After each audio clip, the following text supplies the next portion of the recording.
Today, we're checking out the new Marshall DSL-1 amplifier. I wanted to get this amplifier as soon as I found out about it because I actually had the JCM 2000 1-watt anniversary model. I paid about $600 for it, and it was a really impressive amp, and I wish it had reverb. And so when I found out they came out with a version with reverb, and it was half the price, even though the original was made in England and this is made in Vietnam, I was still very excited because that's a really interesting price point and having a nice added feature. So the first thing I want to tell you is that when I was experimenting with the amp, there was a couple things that immediately I did not enjoy about the amp. So I want to get those out of the way so we can focus on mostly positives. The clean channel on this amp is very bright. In fact, I almost say glass-like. And I couldn't figure out why it was so different than the one I remembered that I had a year ago. And I believe it's because the original had a gain control on the clean channel, which made it a great platform for pedals, especially for an amp late at night.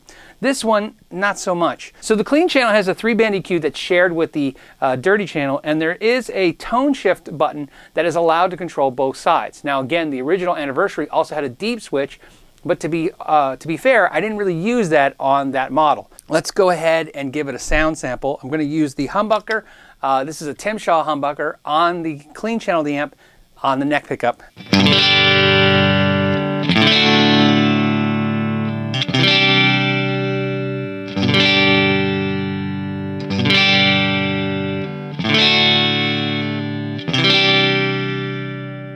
Now for chords, I just found it too bright, and for pedals, I thought it made them sound thin and kind of fizzy.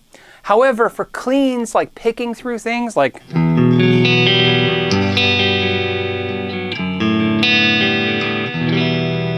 I felt that worked. Like I said, it's not a horrible clean. It's actually really crisp and clear. It's just a little too thin. Now, something to also note is I'm currently running it through a Marshall 1960 412, which is mic'd up with my Sennheiser. And when I ran it through my 112 cabinet, it was just unbearable for me. And that's a taste thing. So there's a lot of players out there that could love how clean and bright this is. I just thought it was a little bright for me, and I do prefer the amps that I like a little darker sounding. Okay, so let's go to the dirty side. Now, the dirty side, I'm running the gain at 12 o'clock, and I'll go to the bridge, and here we go.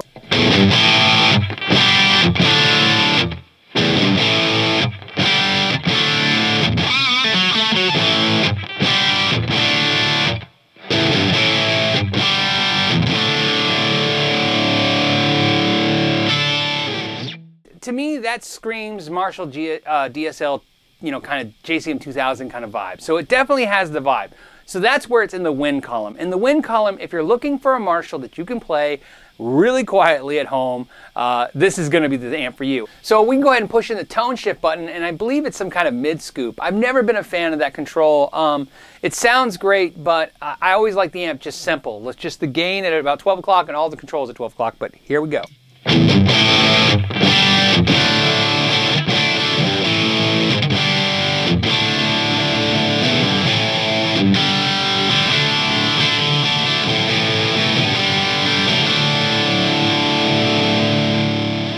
Something else to point out on the amp is two things that I'm noticing a lot of people are having trouble with, and I thought I'd help if I can explain them and it will make sense. The first thing I noticed on the reverb control, which is digital, is that it sounds great. It's a really impressive reverb. We'll go ahead and go to the neck pickup, turn it up all the way. It sounds fine. It's a decent reverb. However, what you'll notice is for the first couple clicks, let's say 1, 2, and 3, you almost get no reverb. So you get no reverb, a little bit more, almost no reverb, just a little bit then. So a lot of people have mentioned that the reverb was not really responsive. What I've noticed is for some reason it just doesn't seem to kick in until a little later, or it's so faint that you're just not detecting it. The other thing that's important that a lot of people mention is on the back, it says 16 ohm load or minimum 8 ohm load. And what that means is that it is safe with both. You can do 16 or 8. The manual is a little confusing, but it kind of alludes to that too. However, I have run this amp in 8 ohms with no issues, and the original anniversary models, again, 8 ohms, and I've consulted some amp gurus that I know that build and design tube amps, and they explain that that would be fine as well. So I don't think you're going to have a problem running this at 8 ohms or 16. Okay, so now it has the feature in the back. Besides having an effects loop, it has the quarter watt mode. That's right, you can switch it from 1 watt all the way down to like a quarter watt, and my issue with that is the clean becomes even thinner. And the distortion is fine. It's not changed too much, maybe a little bit darker and a little mushier.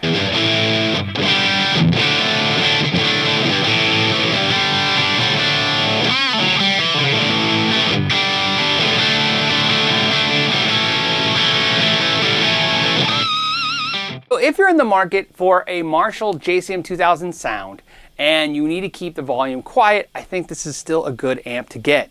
I think if you're looking for a small, low wattage platform for your pedals, I think there are some better choices out there for sure, at least what I've experienced. Now, one of the things I should also note is that originally I was going to buy the DSL 20 amp, and at the last minute I changed this thinking it'd be fun. And I kind of regret that now. A lot of the critiques I have about this as the negatives, I believe the DSL 20 doesn't have. It still has that gain control on the clean channel. It also has that deep switch, and it obviously sounds a little fuller when I've listened to demos of it on the clean. Now, when I look at feedback on the internet, I'm seeing the same thing as what I'm saying. This is kind of a little bright on the clean sound, and the 20 is a little fuller sounding.